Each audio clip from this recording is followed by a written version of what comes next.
At Christmas dinner, my grandpa slid 3 white envelopes across the table in his quiet Omaha, Nebraska home and said, "A little Christmas gift for each of you." The silverware froze midair.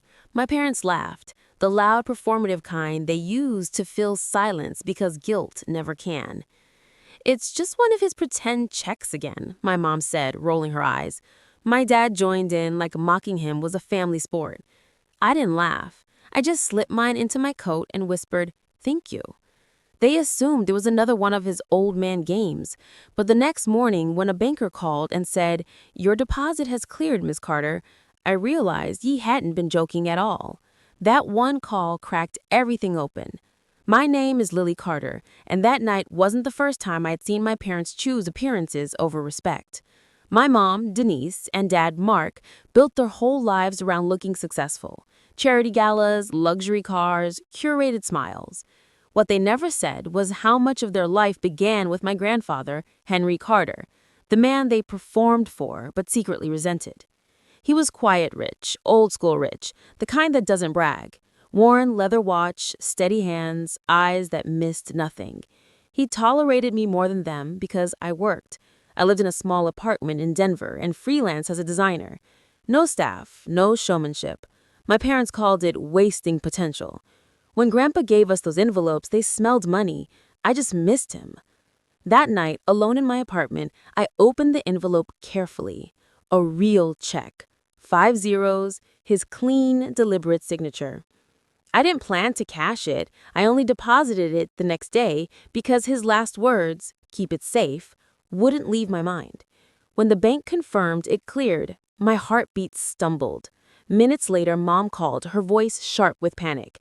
"The bank said our checks were stopped. They said yours went through. Did you tell him something?" I hadn't. They were furious. Less about the money, more about not being chosen. That evening, Grandpa called, calm as ever. "Don't worry about them, sweetheart. Some lessons take longer to learn." 2 days later, an invitation arrived. Dinner. Same house, same time. But when I walked into the dining room, the air was heavy. My parents sat stiff, rehearsed smiles cracking at the edges. Grandpa answered, holding printed bank statements. "I won't keep you long," he said. Mom started pleading. Dad demanded explanations. Grandpa listened, then said the words that ended everything good.